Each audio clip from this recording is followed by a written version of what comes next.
கர்த்தருடைய பரிசுத்த நாமத்துக்கு ஸ்தோத்திரம். இன்னைக்கான வேத பகுதியை நம்ம பார்க்கறதுக்கு முன்னாடி நேற்று வீடியோவில் கேட்ட வினாவுக்கான விடையை இன்னைக்கு நம்ம பார்க்கலாமா? கர்த்தருடைய எல்லா கிரியைகளின் மேலும் உள்ளது எது? இதுக்கான விடை அவருடைய இரக்கங்கள். இப்போ நம்ம இன்னைக்கான ஒரு சின்ன வினாவை பார்க்கலாமா? தேவனிடம் என்ன கற்றுக்கொள்ள வேண்டும் என்று கேட்கப்படுகிறது. இதுக்கான பதிலை கமெண்ட்ஸில் சொல்லுங்க. சரியான பதிலை நான் நாளைக்கான வீடியோவில் சொல்கிறேன். இப்போ நம்ம இன்னைக்கான வேத பகுதியை பார்க்கலாமா?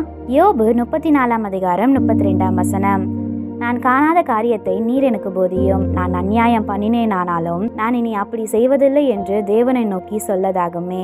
Teach me what I cannot see. If I have done wrong, I will not do so again. Job 34:32. இது நம்ம ஒரு சின்ன கதையாக பார்த்துடலாமா? ரியா அவளோட பள்ளி அறிவியல் திட்டத்துக்காக ரொம்பவே உற்சாகமாக இருந்தாளா.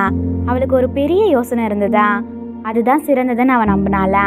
ஆனால் அவளோட நண்பர்கள் வேறு யோசனைகளை சொன்னாங்களா.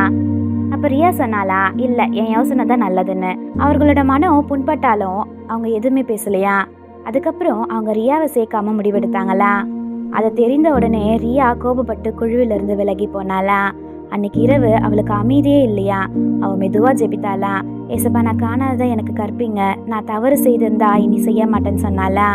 கொஞ்ச நேரம் அவள் யோசிச்சாளா. அப்போதான் உணர்ந்தாளா, நான் எப்போவுமே மற்றவங்களோட கருத்தை கேட்கவே இல்லை, அதனால தான் இவங்க இப்படி இருக்காங்கன்னு நினச்சாளா. அடுத்த நாள் அவன் நண்பர்களிடம் போனாளா.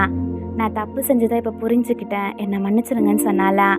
அவங்களும் சிரித்தபடி அவளை ஏற்றுக்கொண்டாங்களா. எல்லாருடைய யோசனையும் சேர்த்து இன்னும் சிறந்த திட்டத்தை அவங்க உருவாக்குனாங்களா. அந்த நாளில் ரியா ஒரு முக்கியமான பாடத்தை கற்றுக்கொண்டாளா.